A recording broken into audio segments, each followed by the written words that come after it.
Welcome to Story Punk. I am Scott. And I am Drew. And we are here today to talk about the 1984 film Amadeus, directed by Miloš Forman. And I almost said I keep saying Amadeus as a joke, and then I almost said Amadeus. That would have been not. Well, that's okay. I didn't watch the movie. I just watched the video by Falco. So Yes. it's fine. Nice. And this movie is about the life and work of Wolfgang Amadeus Mozart, as seen through the eyes of his contemporary and rival Antonio Salieri. Is this a prequel to Tar? No, and the thing about this, and I knew this. I saw an interview with Miloš Forman, and I knew. I've just right off the bat, I'll say I've loved this movie ever since I first saw it back in the mid, not too long after it had come out.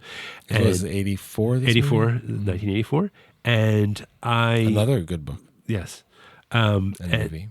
And I love this movie. And one of the things that was a little disheartening to find out, that I found out decades after I saw this, was that this story, while, obviously they embellish a lot of stories and biographies, this story is not true. Like, most likely Salieri they were contemporaries. They probably worked together. They may have even been friends. But the whole idea that this bitter rivalry is purely fiction. But you know what though?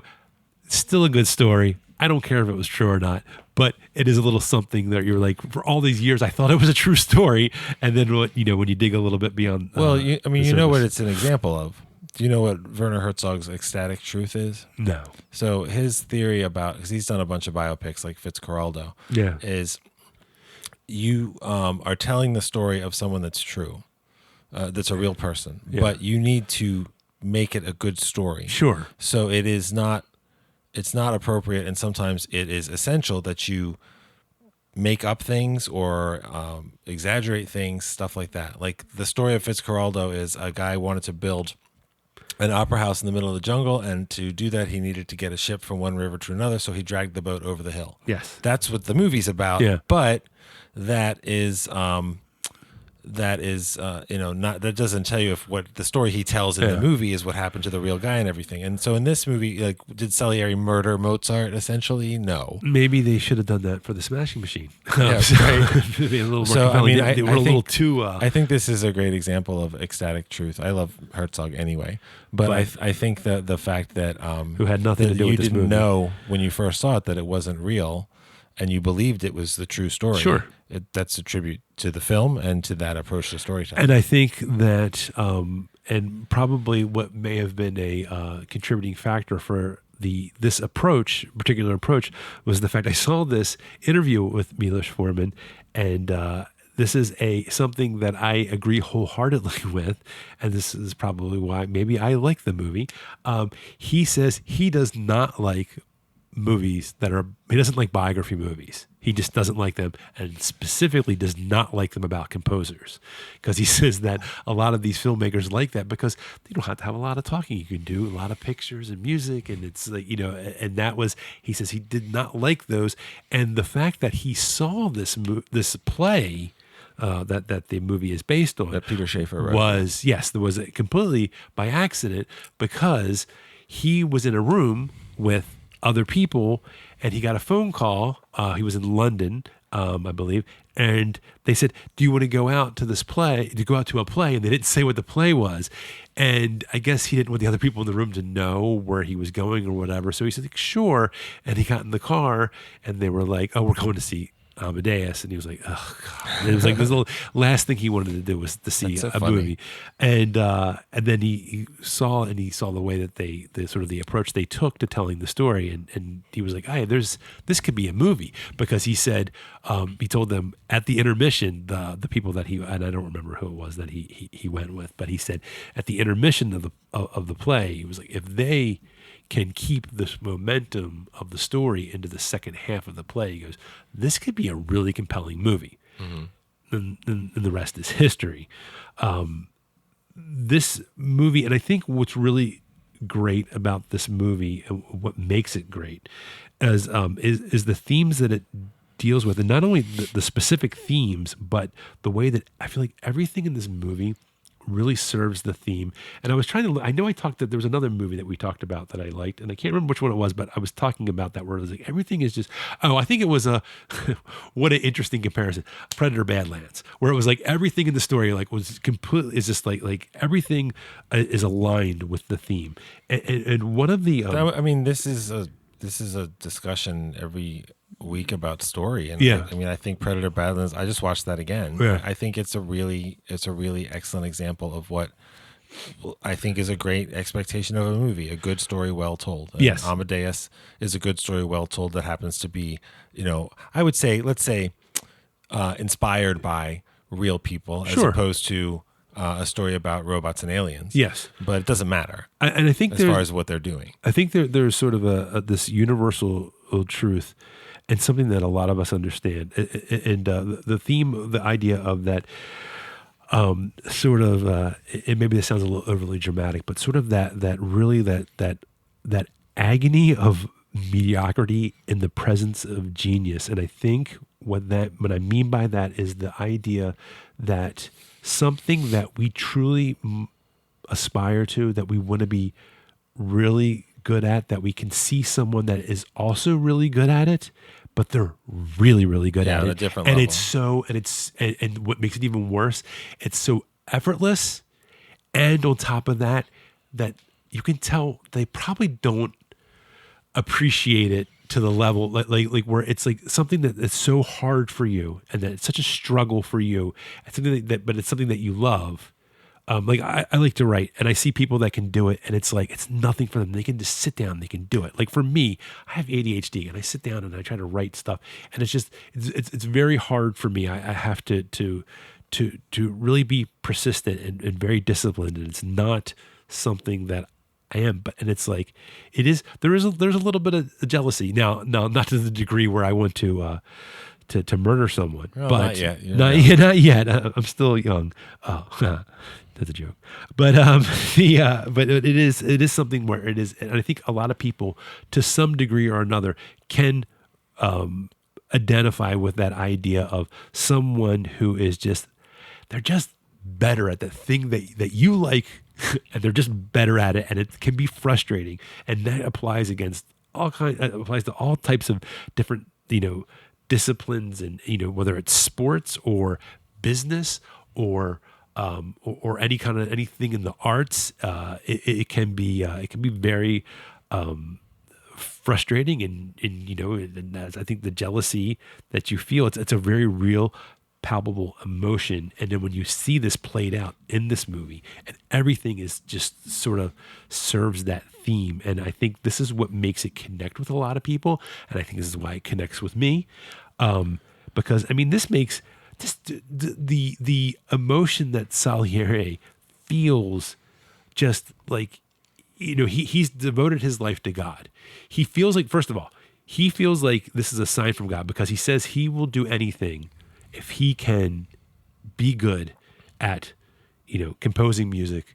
That's what from the time he's a child. And his father dies, because his father is like silly music. It's silly. Yeah. And his father dies, and he sees this as a sign that this is what he's supposed to do. And he does, and he's not bad at it. It's not like he's not terrible. at all. He's just not at Mozart's level. And it's so frustrating, to the point of where he is, and I heard that F. Murray Abraham's mother was not happy with the scene where he gets so angry, he takes the crucifix. No, puts it in the fire. He's ready to reject God. He's so angry that this vile, vulgar little troll of Mozart is so much better at him, at the thing that he loves, that he said he would devote his life to, that he told God that he would give up everything just to be good at. This guy is so much better at that. He takes a crucifix off the wall and throws it into the fire. And that is Does his mom, does F. Mommy Abraham not? I mean, it's a representation of God. He didn't really kill God. no, well, but you know, a lot of people when it comes to religion, I don't worship idols. So when I it don't comes know to the when it rules. comes to religion, some people are you know how people get with their symbols, They sure do. and not just religion.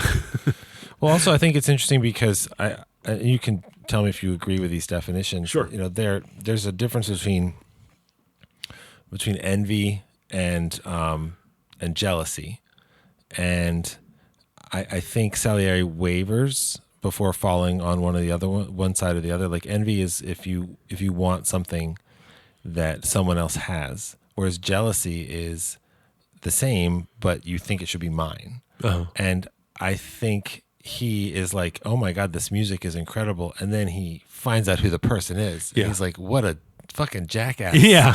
What a libertine, jerk. Yeah. And then he's like, how could God give it to this clown? This as a person, what a disappointment when he could have given it to me, who's given him his given God chastity and Yes. devoted himself and all these other things. So I almost that's feel when like he he's more becomes jealous. angry at God than he is at Mozart. He is because he thinks, well, like God is speaking. God is expressing himself through this person, and there's a lot of that. Just across history where people, like there's people who actually think, let's say certain political figures, are clearly not in line with values, Christian values that you would think of.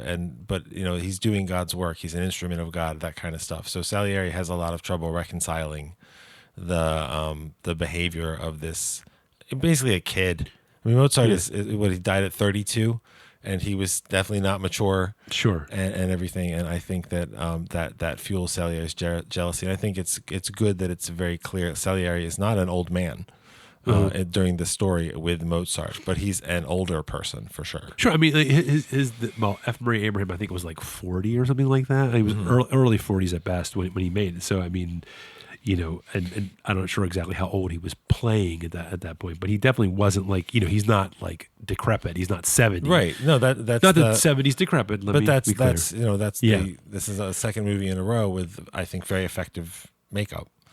And yeah, I do feel like it's his makeup is in the very beginning, because that's very quickly. I love the opening. Where, because you don't really understand what's going on with Vincent Schiavelli trying to get in the room and saying we have dessert out here. Yeah. Oh my God, when they bust open the door and the music starts playing, and the music is in with like the bursting open of the doors, and then F. Murray Abraham as an old man is there, bleeding on the from an apparent suicide attempt, but it's like the music starts with the doors bursting open. Yep. So I just love everything about that, and it's it's just but you see that, and it's a little like the makeup is like if you've seen F. Murray Abraham before, and then you see him there, and it's a little jarring, but I feel like it doesn't take very long for you settle into it, and it's like it feels real.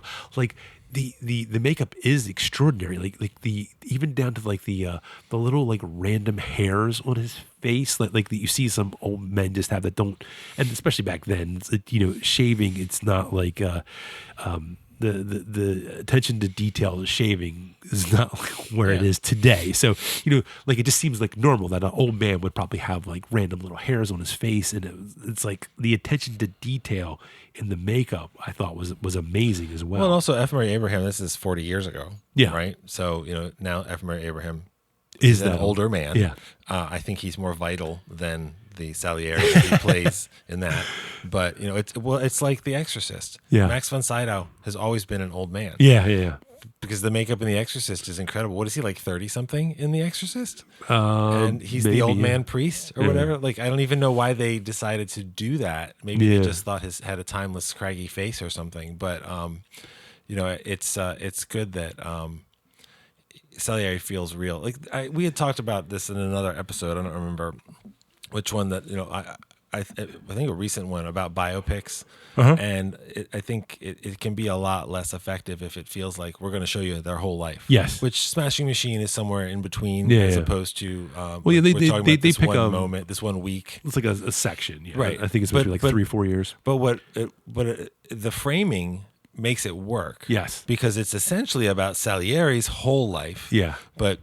And he's the main character Yeah, of the it is movie. his. Yeah, But it is a huge swath of Mozart's life, essentially coming to prominence in Vienna until he dies. And both of those work in the story. And Yeah. those are things that I generally find I have more trouble connecting to, because if you make a movie about Napoleon's whole life, that's going to feel different than Yeah. if you make a movie about Napoleon at Waterloo, Well, kind of thing. it's almost the kind of like a funny little irony, I'm sure intentional, that it's like that it's called Amadeus, because it's sort of like the 1989 Batman movie, which is really about the Joker. Yeah. You know, it's like this is a movie that is, it's you're finding about all the stuff that Salieri is going through.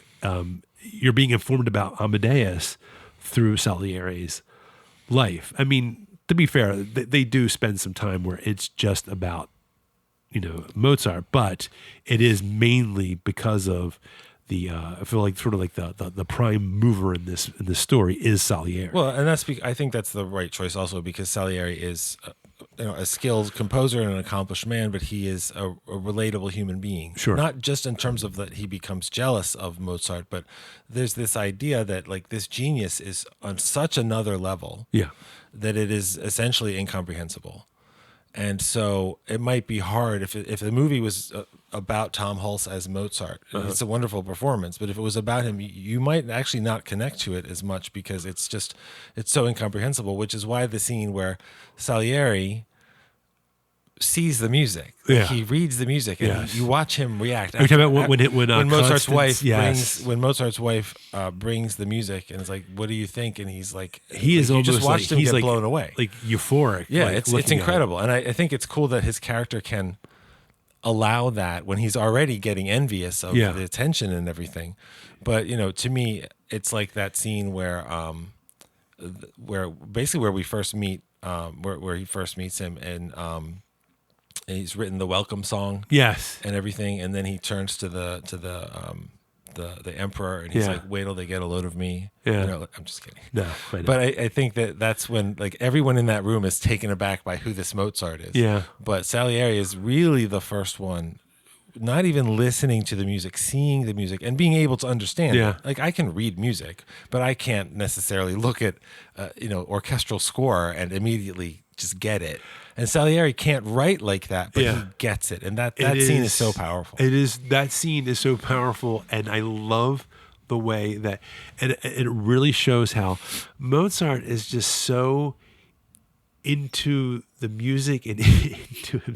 He doesn't even realize when he's being insulting in that scene in particular, because when they come in and he goes, when the emperor plays the music, and then they try to present him Mozart with the sheet music as like a gift. He's like, no, I have it. It's all up here. And they're like, really? Well, why don't you play it? And he goes, okay. And he starts playing it. He starts playing Salieri's music, and he gets to the end and he goes, that doesn't quite work, does it? He goes, Yeah. and he starts completely reworking. Like in real time, he's reworking Salieri's music In front of Salieri. in front of Salieri, who agonized over making this nice like welcome thing for him, and it's like he doesn't even realize how fucking insulting that is. No, it's very economical introduction and establishment of characters. And but there's also this innocence in the fact that he's like, oh, that doesn't work. Like I think, I don't think there's anything like. I mean, there's definitely a brattiness to Mozart, but there's nothing. I don't think it's not mean spirited. He's just like, oh, that doesn't work. Let me do this. Totally oblivious to the fact that fucking rude to see that Yeah. somebody that could you imagine working on something for like weeks as a president, and someone went, you know what? Like if you did a painting that you agonized over, and they went, you know what? If I just put a little bit color here and a color there, and now that looks much better. Like how rude that would be. But I think Mozart's he's just oblivious. I think he thinks he's genuinely helping, and it's just like, I don't think he's genuinely helping. I think what you said, that like the music is the everything. I just don't think he cares. Okay. It's not nice for him to not care. Yeah. But I don't think he's a bad person. Yeah. I think that he's also used to maybe not helping is since the he right was a word. child. He's been told over and over something that is not great for fueling a mature adult, but also true, which is you are really special. Yeah. You're really, really special. Since you were like, what, it's 4 or 6 or something? I mean, his father, it's a great performance by Roy Dotrice. Is another indelible character in the movie. And his father, it's not quite, Venus and Serena Williams' dad type of shaping thing, or something evil like Joe Jackson's raising the kids or whatever. But he shaped his son in a way, and then he gets all disappointed that his son doesn't seem to know how to money and play certain games and be an adult. And it's like, well, you told him he was special, and he thinks that's enough. Yeah, you had that. Well, and also there was this laser focus on just this, and I think there's these secondary themes that of just the father and son relationship, because you see this, like you're saying, Mozart's relationship, and then we talked about Salieri's relationship, which isn't fleshed out quite as much, but it's sort of that one main thing where it was sort of like Salieri's relationship with his father was that it's almost like a trivial pursuit to go into to pursue music, and his father dies, and that's, and it opens the way for him. Yeah, and then also there is this whole idea of the creator and what they create, whether we're talking about at a high level with Salieri talking about God, or about these things that these artists are creating. Mozart creating his. I mean, I always think of the idea of like the way that he created, or at least in the movie.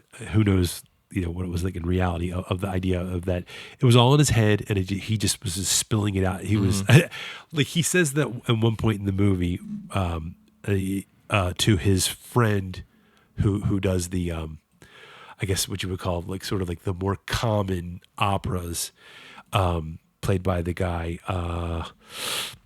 It's actually the guy who played Mozart in the play. Simon Cowell. Yes, him. And he says, "Oh, it's the opera's. It's all up here." He goes, "The rest is just scribbling." And he pointing to his head. I said that like we're on camera or something like that. He says, "It's all up here," pointing to his head. He goes, "The rest is just scribbling," and the idea that it's fully fleshed out. And that's why, and I certainly don't want to jump ahead yet, but when we get to the end scene, the whole Requiem Mass, dude, that is amazing.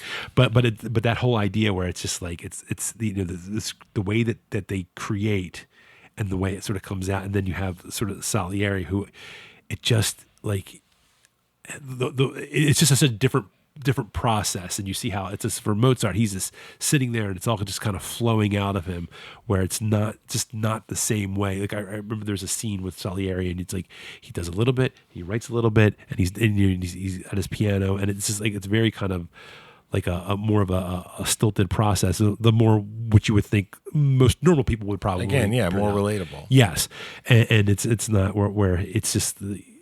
I just find that was yet another thing that was just like anybody that's done anything even remotely creative can really kind of relate more to the Salieri method, and not like everything just comes out perfect in my head. I'm just writing it down and it's flowing through me. And there is also a sort of this idea of that we see a lot in the movie, at least certainly in the beginning part of or first half of the movie, with artistic authenticity against sort of the institutional approval. So it's like Mozart has these ideas, these big, bold ideas, and then he has these people that are working against him.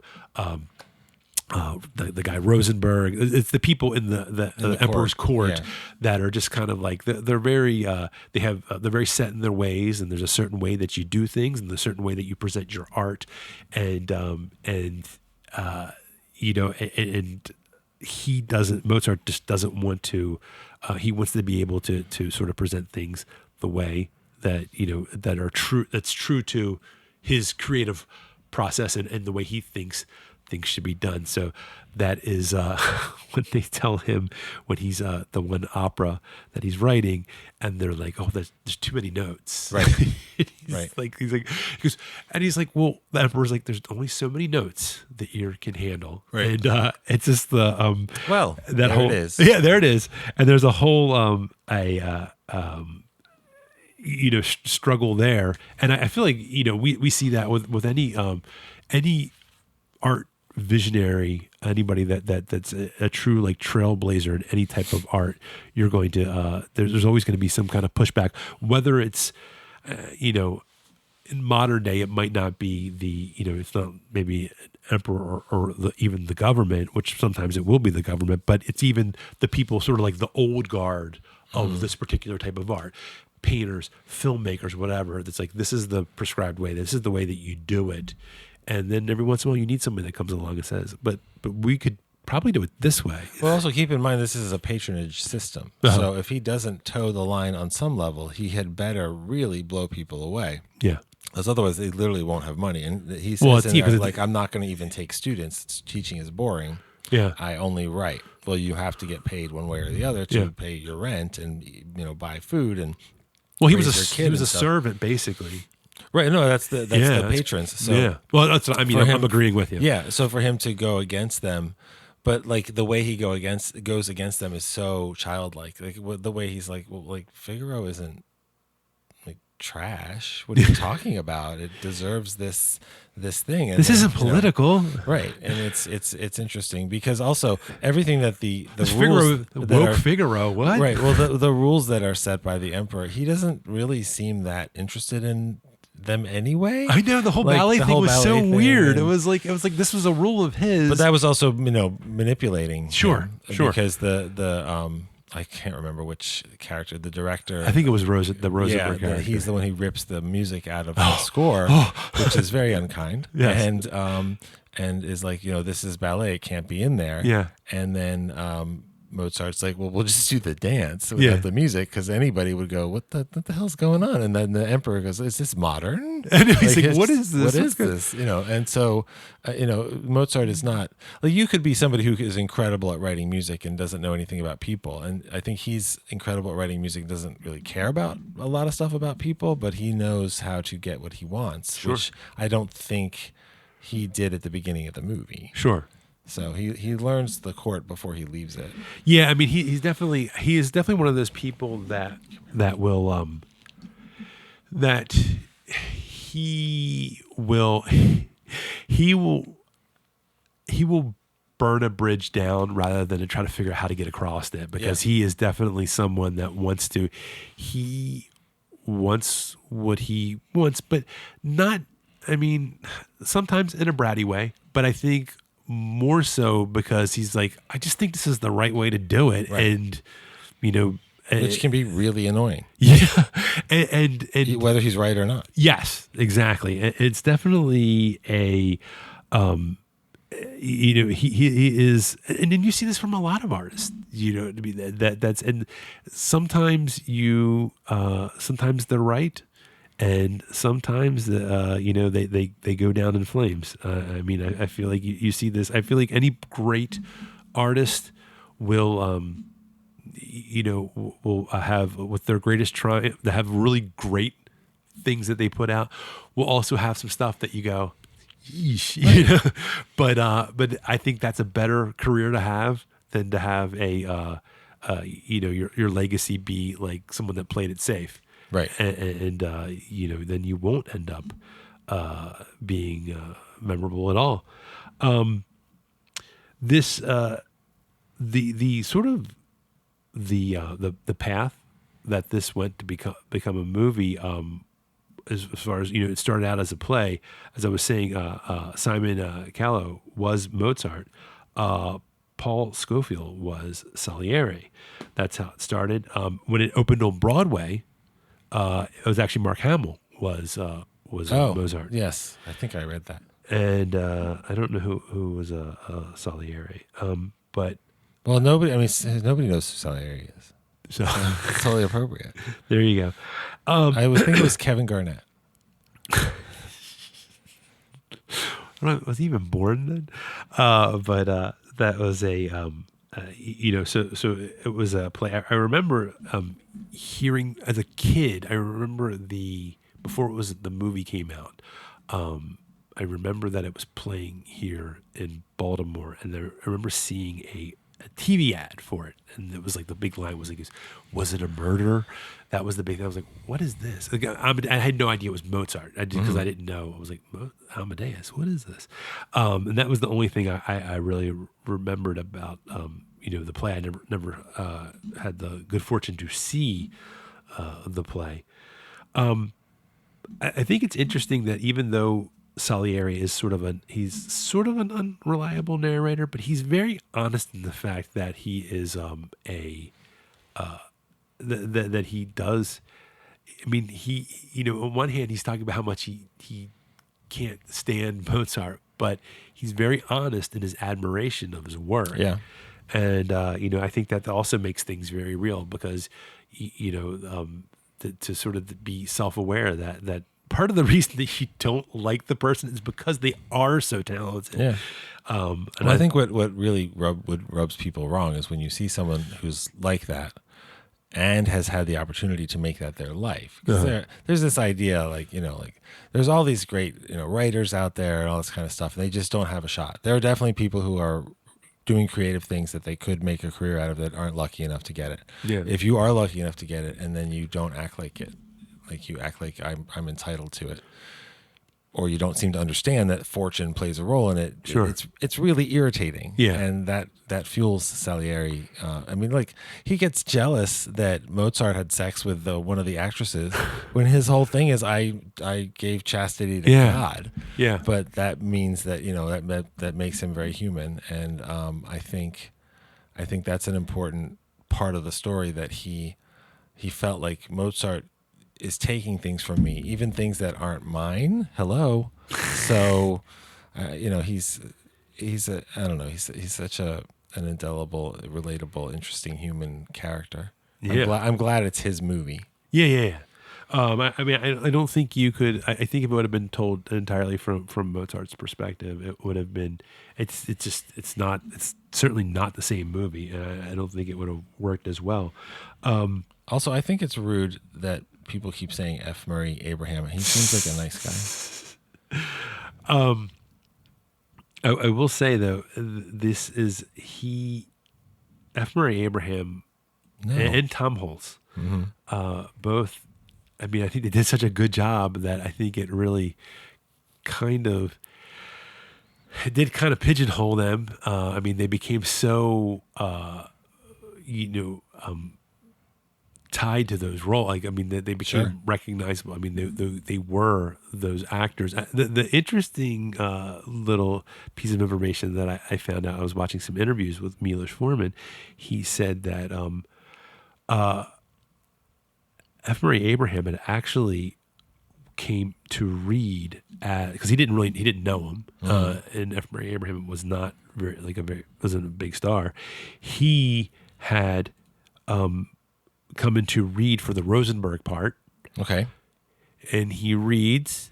He's like, okay, he's okay.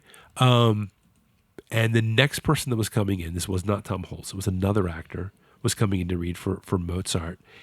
And they didn't have anybody there to read a Salieri. So he was like, hey, can you stay and read for Salieri? And he's like, sure. They said the scenes that they ran through with this guy, and he was like, wait a minute. This guy's really good as Salieri. That's cool.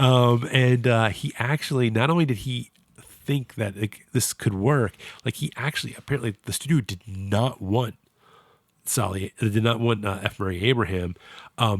They thought, so they were conceding, first of all, that for Mozart, that because he wanted to have, Miloš Forman wanted to have an unknown as Mozart. But they were like, oh, well, we can have a more well-known actor to play Salieri. There was, and I'm trying to find, so here's some of the people that were interested in Mozart. Al Pacino apparently lobbied very hard to play Mozart. Burt Reynolds even threw his name in there. Could you imagine that? Interesting. Donald Sutherland was also Figaro and the Bear. But yeah, Donald Sutherland also had put his name in there. And sometimes it's hard, like when you know these actors now, like, or you think about them in terms of later in their career, it's kind of hard to see them. Yeah, President Snow as Mozart doesn't really. Yeah, it doesn't really kind of. Well, considering that 2 of the 3 of those people are dead now, it's really hard to see them back then. Well, one of them. I mean, is he dead or is his pod person dead? It's hard to know. Donald Sutherland. Hard to know. But it is a. But yeah, I mean, I think that was something that, because I mean, Tom Hulce, I know he was in a few like more like, I guess whatever passed for indie movies back in the in the 80s. I know he was in a few, but he really never went. I can't think. I mean, he was in Parenthood. I know he was in that, but it was like he's very good in that. Yeah, I mean, he's a great actor, but I think sometimes it's like sometimes you can do too good of a job. And that was I think was he nominated at all? Who? Tom Hulce. Yes, they were for actually best supporting or no. For best this is, and actor? actually I'm going to get into the whole Academy sorry. Awards thing, but I will tell you this one: they both were nominated for best actor. F. Murray Abraham won, and to Tom Hulce's credit, he said that. He was very gracious about it. And he said, he goes, it's Salieri's movie, so he should have won. Yeah, he should have been nominated for, I don't know who would have been against, but he should have been nominated for Best Supporting Actor. I think probably the logic was, well, it's called Amadeus, and even though it's not his movie, it'd be kind of weird maybe to have him. Unless you saw the movie. Yeah, well, I mean, yeah, That's the thing. I get you. Yeah, I'm not denying that was, the proper way to would have been to have supporting, but it's always the supporting and actual like actor or actress is sometimes those categories can get a little weird as far as the way they decide to go with that. If I can get into a little bit of technical stuff, the cinematography, cinematographer Miroslav Andrzejczyk, he decided to use no electric lighting. That is all lit with candles. He Barry Lyndon did. Yeah, it was all. He kind of Train Dreams did. Candles. Train Dreams did a lot of that, candle rigs. And Yeah, stuff like it was that. all candles and firelight inspired, and I think what's really interesting. So they filmed, they filmed like where they filmed like the whole Don Giovanni scene. That's the real place Don Giovanni played. Oh, I didn't know that. Yes. So that was back when Mozart did. Like that's real. That's not like it's not even like a set. That's insane to me. I'm looking at the Oscars of that year. Hang Nor won for The Killing Fields for. Yeah, well, actually, I was gonna go.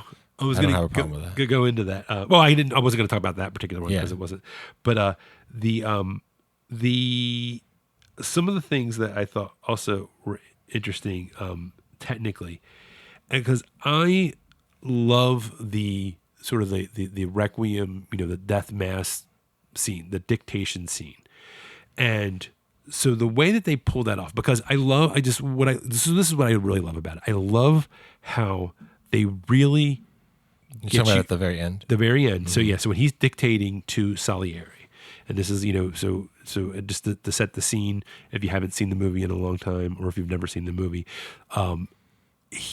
Mozart is pretty much on his deathbed. He is working himself to death, drinking himself to death. He's like partying and working, and he has been commissioned by this mysterious person it's Salieri, but he doesn't know that it's a masked person has commissioned him to write a death mass for Mozart's father. The ingenious idea of Salieri is that this death mass will be written, and when Mozart dies, he will take the mass and say that he wrote it in honor of Mozart. So they're dictating it, and they had, so Mozart's like looks terrible. He's on his deathbed, like, and he's dictating to Salieri in the bedroom, who's at a desk writing it. They had recorded all the music ahead of time.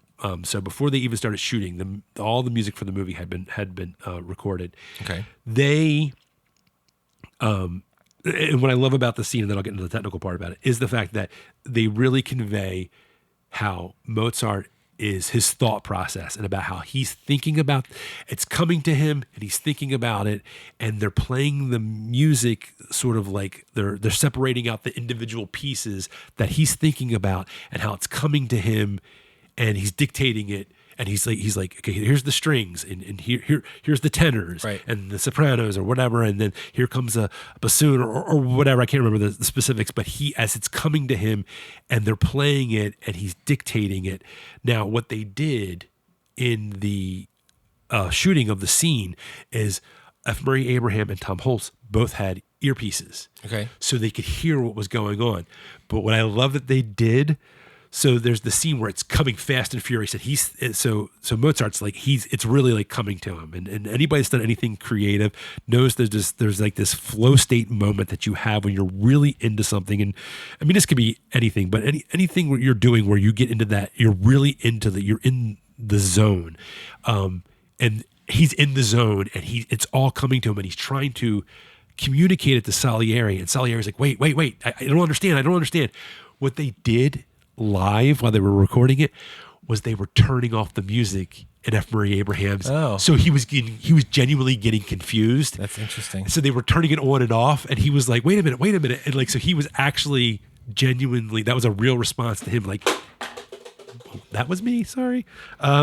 Anyway, but yeah, so right in the middle of my flow state here, but so he is, that's a genuine reaction to what was going on. And that is, especially when he's describing the drums, the timpani drums, and he's like, and you can just tell he's really into it. And I just like, there is so few scenes in cinema, things that I've watched that I think of, I'm like, I just love that scene. It's like that scene and like Han Solo shooting Darth Vader in the trench run in Star Wars. Like those are like scenes I just love so much, and it's why I love movies. And that is just I don't even know. I don't even know what I'm talking about now. I'm reliving it, thinking about it right now. Well, part of it is also that it's a very satisfying, in spite of the framing and what's really going on with these characters. I mean, it's very satisfying to watch something like that be created in front of you if you're not jealous of it. And it's that's just some of my favorite scenes in movies, especially about music, like Hustle and Flow. Did you see that? Yes. I barely remember anything, but I know I remember enough. There's a scene in like it's like in somebody's house, and the sound is that the one where cartons and they do the walls. beats? Yeah, and they just build a song in front of you. Yeah. And it's awesome. Yeah. And this is on that sort of continuum. Yeah. Except there's a whole lot more freighted. Not that the Hustle and Flow didn't have those characters, being characters when that happened, but this whole freighted thing of what's happening in front of you, what's really happening, why it's happening, all that kind of stuff. And so to watch Mozart write like that, and then to watch Salieri like try to capture that and transcribe it, and when Amadeus's wife, when Mozart's wife locks it up the next morning, because it's not good for him or whatever. Yeah, it's killing him. Yeah, it's you see Salieri, like the work of this man that he hates. It's breaking his heart to not be able to literally to have it taken out of his hands, kind of thing. Did you ever read John Gardner?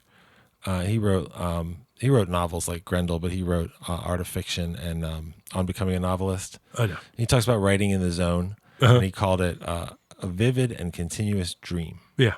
And somebody like Mozart seems like they live in the vivid and continuous dream. Yeah. And it's very hard to imagine what that's like. And if you want to do that, if you're writing, as you're talking about, you get in the zone, that's really special. Yeah. That's almost like the endorphins of Mark Kerr talking about when you win. Like there's nothing else like it. It's so like time goes, it's like... Right. And if you want that, if that's where your creative happens, if I'm remembering right, John Gardner uses an example from Grendel where, it's literally describing the void that Grendel is in or facing or something. I haven't read it such a long time ago, but he's one of those. I think he says something like, "I don't remember writing that." Yeah. Because I was in that zone. Yeah. And if you want to be in the zone and you know how hard it is to be in the zone and you've been there and you've done something that works and that you're proud of and that other people have responded to encounter someone who's in it all the time, if they're even remotely a dick, you're going to be really angry at them. You're going to say, but it's not their fault because they don't realize, like they know they're different, but they don't realize just how special that is. Mozart in this movie, I don't know how he is as a real person, but Mozart in this movie, everybody tells him he's special, so he knows he's special, so he's unsurprisingly arrogant and entitled. Yeah. But what his life like is in his brain. That's what I was talking about before. Like, you have Salieri is very useful, not so much as an audience surrogate, but as someone that you can connect to. And movies about something as extreme as like one of the greatest composers in the world, you need that. Like that movie Crash, about the good one, about people, having sexual reactions to car accidents and things like that. James Spader is kind of the most normal person in that movie, and he should be the one that we connect into this crazy world with. He's too weird. Salieri is incredibly relatable. Yeah. Whether you like him or not, whether you think what he's doing is good or not, whether you think he actually murdered Mozart, you get it. And if you're going to choose between those two for the Oscar, I mean, they made the right choice. Sure. Yeah. Amazing. And I think, well, like I said, even Tom Hulce, I think, agreed with that. Yeah. It was, it's just one of those things where it's like that, like I say, they call it a lot of different things, but like sort of like that is just the flow state is something that is, I feel like I've never, that's something so hard to capture on film. I mean, because it's such a personal, intense, and usually solitary experience. And I think that was like something where, in this case, where he couldn't even write it. He needed someone to help him. And I think it was such a great way to sort of capture that. And I really do. And I'm going to use an expression that you've heard me say, that I hate when they always say something is it's like a character. But the music in this movie kind of is like a character because it's talked about. It's like, it's everything. And maybe there's a better descriptor for it, but it's definitely the music is something more than just the stuff that's being played in the background to create emotion. It's definitely a thing. Right. You know what I mean? Something that is I don't even know what to call it, but it's definitely something that's more to it than just a something to evoke emotion. And I think that is, it's just this is the first time that I remember listening to Mozart, seeing this movie and listening to the sound, bought the soundtrack, what a cassette tape, and listening to it and remembering. It was the first time that I think that I ever was able to, and it's funny because maybe in a way, this is, how we got to here today to have this podcast, because I remember listening to that. It was the first time I actually really was able to break down like an artistic process, because I remember listening to it and I remember hearing certain things repeating, and I remember coming to, because we watched Amadeus. So the way I was exposed to this movie was my freshman year in high school, we took a music appreciation class, and we watched it. And I remember talking to my teacher after school, and I was talking about, I said, when I listen to the music, outside of the movie, and I'm just listening to the music, I said, I notice there's certain patterns to Mozart's music. And so we actually had a discussion about that. But it was the first time I ever remember, because, when you're in school and you have to read books and you're like, oh, read books, you know what I mean? Like, and that's how, there were certain books that No, but I know people. No. But what I'm talking about, when you had to read books that they told you had to read, for a while I was very resistant to it. I like to read the books that I like to read. And then it took me a while to start to kind of appreciate when people started, when I had to read books for school, and I was like, oh, okay, I appreciate it. So that's what I mean by that. And I'm not sitting there also when you're doing it for school, you have someone that's sort of prescribing how you're going to break something down. This was the first time I took somebody else's art, and I was actually actively on my own breaking it down. And then I was like, oh, I like doing this. And then also cool. to have somebody that sort of validated the things I was noticing in like another piece of art. And that also makes you interested in what we've been talking about, which is, well, how did that happen? yeah. Yeah, like why does this make me feel a certain way? Why does this, and also like people's thought process, what's going on, and then of course I always did. I mean, I always did like to read, but then it was sort of like, then applying it to as I liked movies, and so I could apply it to books, and not that I didn't know I couldn't do that, but I felt like it started to give me more structure. Well, when you're do it in a conscious more of satisfying that, sure. way, yeah, absolutely. and I think that's what it was. I don't think when you're now, you got to remember, when I was a freshman in high school, my birthday's so late in the year. I started high school. I was like 12, so it was like when you're 12. I mean, some people think like that. I just wasn't the type of person to really think critically like that and break things down. But anyway, so that's why I think that there was a personal experience there where it not only was an appreciation for the movie itself, but also it kind of got me on this idea of more critical thinking about art, which is, for some people just want to enjoy art on the surface, and that's great. Fine. And Yeah. but some people get a lot of fulfillment out of enjoying what's below that, and I really do.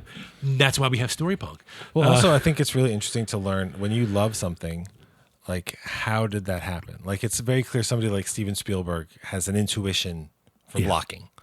Yeah. Like it's clear in everything he does. You can tell it's a Spielberg movie for a whole bunch of different reasons, and not just even specific shots, like people reacting to something you haven't seen yet or whatever. Yeah. But like in the craft of making a movie, that's something that he's clearly gifted with. Yeah. And like I think of something like, I don't know if did you watch Deadwood? No, I didn't watch that. So Deadwood is a fantastic 4 seasons of television and a miraculously excellent 2-hour movie many years later that actually finished the story. So that's incredible. That's David Milch, who did NYPD Blue and then Deadwood and a lot of different stuff. But I don't know if you know much about him. The way he writes is he lays on the floor, essentially in the writer's room, and dictates, and a typist takes it down. Like, that's not necessarily what you think of as writing. Because I picture John Gardner sitting at a desk writing in the zone. Yeah. But David Milch in the zone is like lying on the floor, talking out loud, which now you could just do into your computer anyway. Yeah.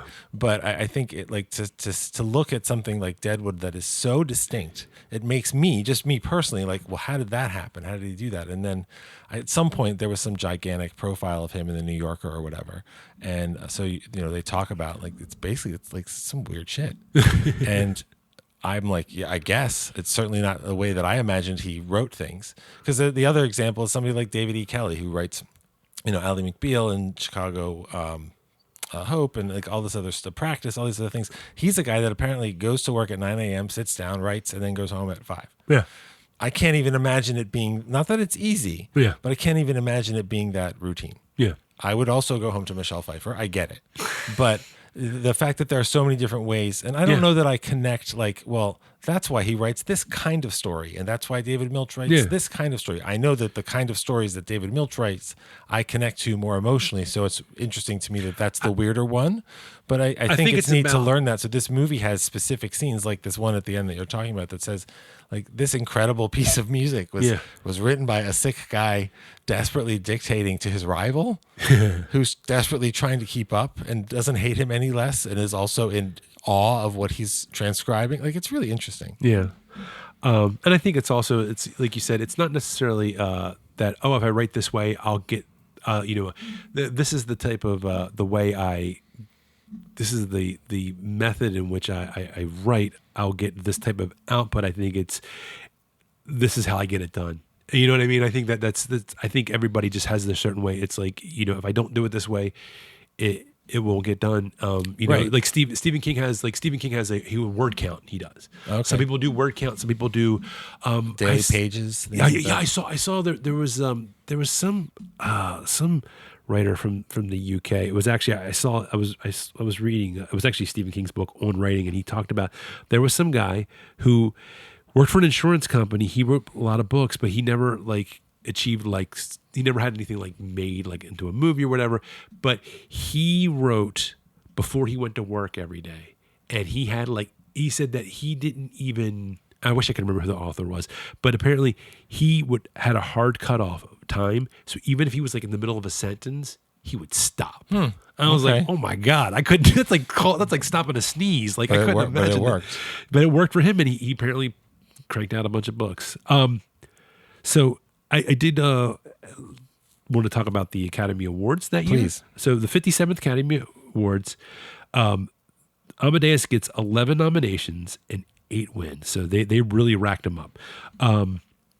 So for Best Picture, and this is the only one, I don't want to go too much into like all the other nominees, but for this one, I will talk about it. For Best Picture, the other nominees, so it wins Best Picture. The other nominees were The Killing Fields, A Passage to India, Places in the Heart, and A Soldier's Story. So those are the other ones that were out there. It wins also Best Director. The two, as we talked about before, Best Actor nominations were F. Murray Abraham and Tom Hulce. And F. Murray Abraham wins. It wins Best Adapted Screenplay, since it was based on a play.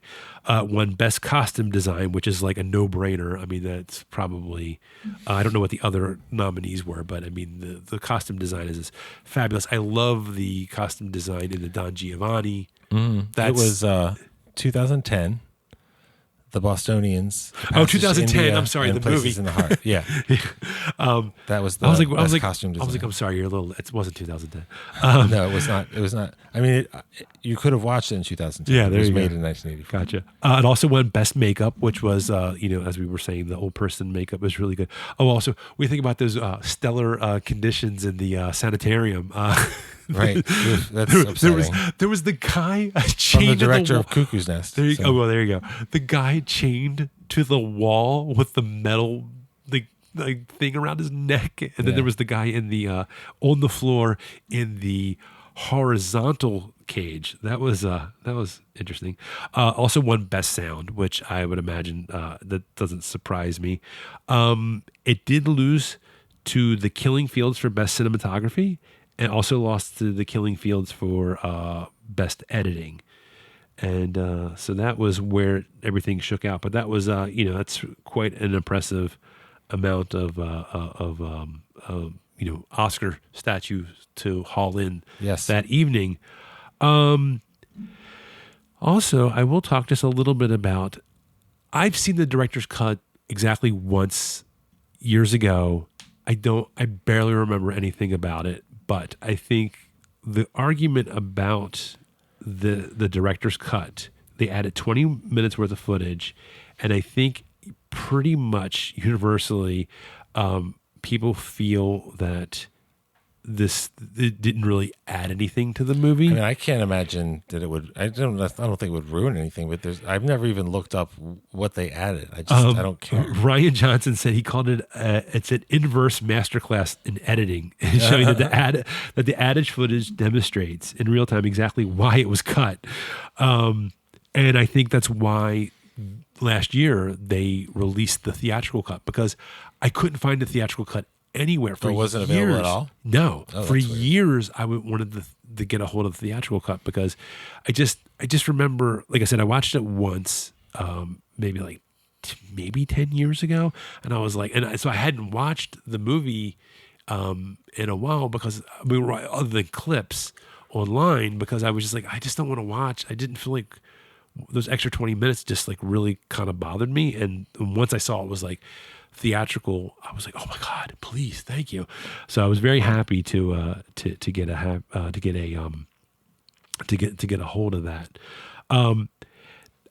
Here's another thing that I like to talk about, and this is actually something that I wanted to mention in our last episode about the Smashing Machine. I forgot to mention, but I do feel like, and we may have talked about this before, but the idea that every decade has that one year that just has, there's just so many good movies. Mm-hmm. And I think that if there had been less good movies last year, that Dwayne Johnson may have gotten a nomination for Best Actor. Maybe. I thought he was pretty good, but I feel like there was too many good movies with too many good performances that there was just not room for him to be nominated. That's why also probably why Joel Edgerton didn't get nominated for Train Dreams. Also, the two movies that really immediately jumped to mind and then ended up getting the nominations, Sinners and One Battle After Another. I adore those movies. They are the least surprising ones to be nominated. I mean, Michael B. Jordan is excellent. You also have a lot of the other movies that so yeah, Timothy Chalamet is and I think I asked this the other day, the other episode is Peter Scar. Who's the father? Stellan Skarsgård. Stellan. He's nominated for Best Supporting Actor. Oh, supporting. That's right. Not okay. And Elle Fanning for the same movie for Best Supporting Actress. Not a Best Supporting Actress for Predator Badlands, but I would been fine with that. It would be interesting if she was nominated and then her and Michael B. Jordan would have won, both for playing twins. There you go. But that would have been interesting. But anyway, they're not sisters, Scott. I know. She thought they were sisters, but Tessa's not her sister. That's true. Such a heartbreaking thing. So then she builds her own Predator and Calic's family. It's fine. But anyway, so the point is, I feel like 2005, at least so far, I mean, 2025, what might be the 2020. The 2020s, that might be the year of the really good. We'll find out.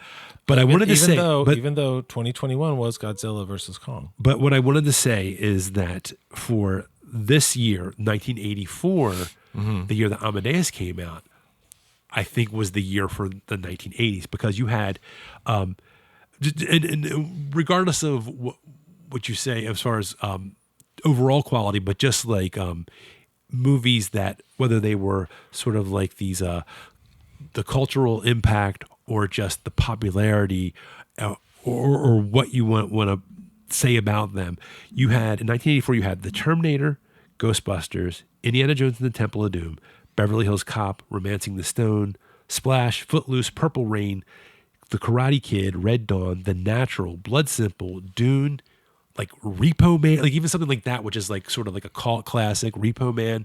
There was like, and I'm not even naming all of them, but there were a ton of movies that came out that year that I just feel like, and then obviously Amadeus, I just feel like it was just one of those years that was. You're forgetting one of the movies. What's that? 1984. Did 1984 come out in 1984? Yes. It did? It did.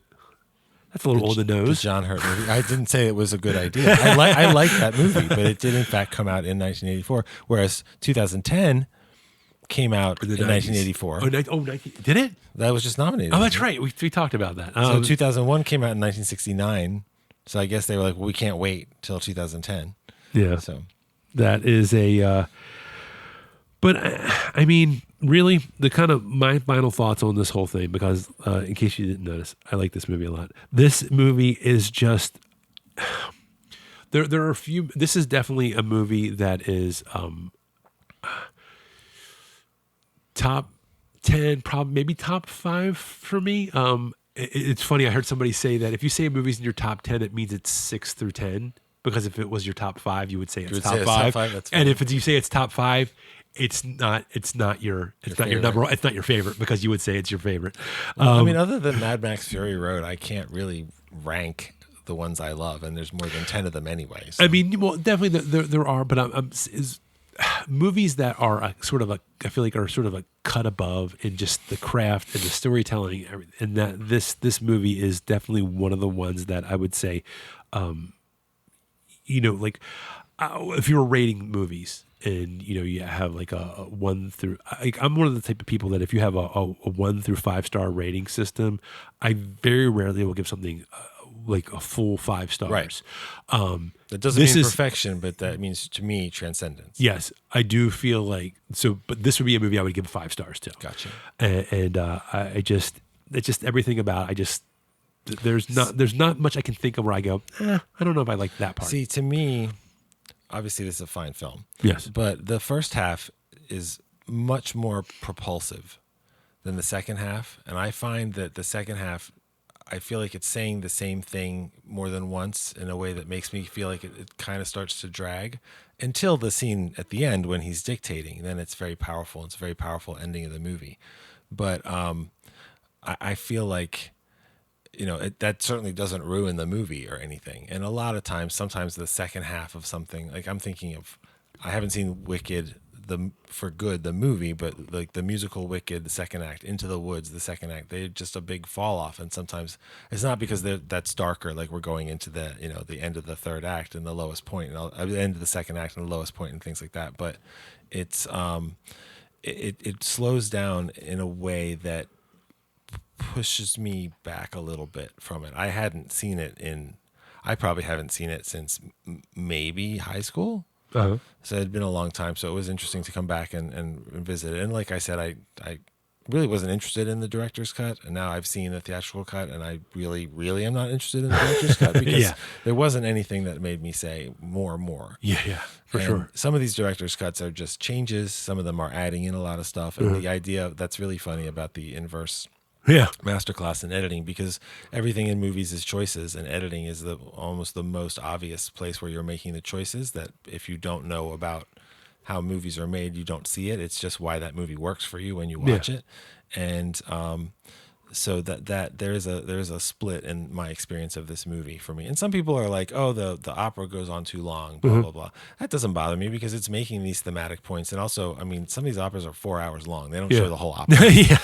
Well, I think that because I mean, certainly Don Giovanni is about, it's him reconciling his feelings about his father. And I think that when you look at most movies, also to your point, second acts are hard. I mean, I know we've talked about before, endings are hard.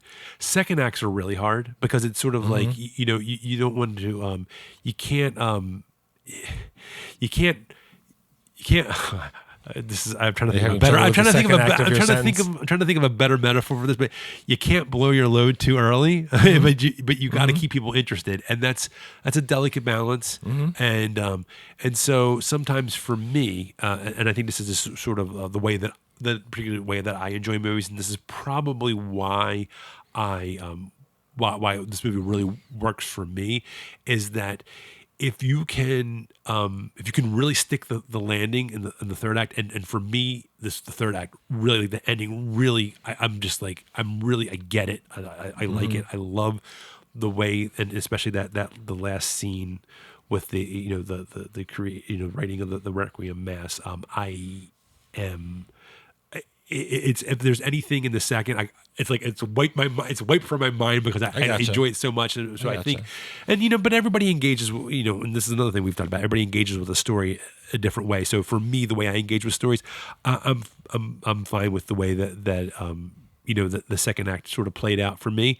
But I do understand that there are also stories that, like, I can't think of any examples, but I've definitely had experiences where the ending was so good it made me forgive the stuff that wasn't like terrible or whatever. It wasn't like the last 50 minutes of the movie, the 47 minutes before the ending really just sucked. But the ending is what you remember when you go out of the theater. So that's why when I think of even film score and stuff, you can play the music from the end of E.T. right now and I'll tear up because I remember that so vividly. That's one of my favorite movie endings of all time. And I love everything that comes before it too. Yeah. So this movie, it sticks the landing for sure. Yeah, I think if you look at the movie that you like the most, I think that you'll find that if there is a part that you're like anything, you probably would say it's probably going to be somewhere in the second act. If there's any weak, like if you do like an assessment of something that you really like, that's probably look. That's the reason that and I like it too. Yeah. You don't blow up the Death Star if Han Solo doesn't show up. Yeah. Like that is literally the moment that the good guys can get to win. And he doesn't win. He doesn't blow up the Death Star, but he makes it possible for our main hero, who's less interesting as a person. Yeah. He makes it possible. Like, what does he say? Let's blow this thing and go home, kid, or something like that. Something like that. Yeah. Like he just says, like, I cleared. Or you're all clear, kid. Let's go home. Yeah. Like I cleared the path for you. Oh my God. And then if you were like, oh, I don't know if I really, why is he turning his computer off? This Force stuff is so boring or whatever. Then Harrison Ford shows up. Yeah. And it's over and it's a big win. And then you have a fascist medal ceremony. It's amazing. Well, it's amazing. It's funny, like, and I'll say this before we wrap up, like talking about like, blowing your load too early. You're the one talking about that. I know, but what I'm commend saying, but I'm talking about like the second act, a movie that I think of a movie that I like, the Captain America: Winter Soldier. Sure. I do feel like I feel like they have a strong second act, but the third act is a little bit when you get to the very end of the movie, you're kind of like, okay, like I'm kind of like I didn't feel like it like the ending was really strong, but I feel like it's like everything like it's one of those movies where I do feel like second act's pretty strong in that movie, but I feel like the third act suffers because of that, because you're kind of like, well, where do we go from here? It's like I feel like there's a whole like fight scene between but it's like another fight scene between the Winter Soldier and Captain America. That's the problem with a lot of that's the problem with a lot of those movies. Like I know this is probably heresy. I really like Man of Steel. I really like Henry Cavill's Superman movie. Yeah. But the end of the movie is Superman and Zod punching each other through the city for what feels like 20 minutes. Yeah. It's not as interesting. Yeah. And like, a lot of Marvel movies end with a sky beam. Yeah. And that's okay. But like Terminator 2 is the fight in the refinery or whatever with all the glowing molten stuff. That can't compete with the fight at the Skynet's the Cyberdyne Systems offices with fucking Gatling guns and helicopters and all that kind of stuff. And so I think in some ways it's just part of making it hard to stick the landing, especially because if you have teams of people, then it becomes the one-on-one thing. Like the end of Lethal Weapon is let's fight in like the sprinkler going off or the main. Who cares? Well, it's because you have to go. I feel like you have to go one way or the other. It's like if you have something really big in the second act, it's like you have to go smaller. You can't just go bigger. I mean, I guess you can, but then it becomes very difficult. That's what happened with World War Z. Because I think originally they tried to do that. They tried to go so big with the third act, and then they were like, this is too. Yeah. So then it that becomes movie actually works. Yeah. I mean, but they had to go really small, right? And maybe want to have a Pepsi. Well, because they did small in terms of it's a fewer characters and it's a smaller scale thing, but it's very clear like we are doing something. If this works, we can win. Well, the stakes. The stakes are big. Yeah, the scale is big, but like the set piece is very small personal, compared to. I guess they shot. I don't think it's ever been seen. They shot a whole battle in Moscow. Yeah, I'd be curious too. Probably that shit. Well, I don't know if they ever actually finished it. As far as like actually making it match the rest of the movie, but I will say that could end up being what I would think of. It's not my idea, but what I would think of as an inverse masterclass in editing, if you included that. Because sometimes things you make a choice and it's the right choice. Sure. So, but I think we've said quite a bit about this movie. It's a movie that I enjoy very much. I want to say two very quick. Oh, things. Sure. Go ahead. And when we're talking about Roy Dotrice as his father, there are so many rich voices in this movie. Yes. The actors, like F. Murray Abraham and Simon Callow and all these. I love it. It's just listening to them talk, whether they're saying something I like or don't like about their character, and trying to convince Jeffrey Jones and all that kind of stuff. It's just great. It's very rich experience, watching the movie. And the last thing that I will say, of course, you know what it is. What's that? Well, there it is. There it is. Thank you, Emperor. You also what's her face? The chambermaid. From Cynthia Nixon. I know. I was like, I didn't remember she was in it. It's like, I remember she was in it, and then I forgot, and then I remembered again. So, there you go. But that was it. There you have it. Miranda and Mozart. That was a Miranda spying on Mozart. Yeah, I know. What was up with that? But it's a. And there was one other thing I wanted to bring up. This is one last little thing. What a contrast in the significant other of our, of our character. You have Mozart's wife, Constance Weber, and Dawn from the Smashing Machine, because she is like Constance is such a fierce protector of Mozart, like she, to the point where she is like kicking. First she's going to Salieri to trying to help him, even to behind his back, to like she's kicking Salieri out of the house. Right. She's standing up to his father, to Mozart's father, which I'm sure at that time, That was a very unexpected. yeah, it's a kind of a brave thing to stand up to a man in that time period. I'm sure it was not the thing that a lot of women were doing back then, and it was and then you have Dawn who's like, "You don't need to talk to your sponsor." Yeah, not cool. Not cool. So that's it. Anything else, Dad? No, we need to end. I have business to attend to. Oh, yes. Okay, I will let you go, and I will let the audience go as well. So I'm going to say that's a wrap on Amadeus, and I forget we'll be back with movies next week. And you can follow us on Storypunk Pod on Instagram, and also on Facebook. And I'm on Letterboxd at Storypunk Scott, and Drew is also I'm Solid Gold. He's Solid Gold. And that's it. And remember that story matters.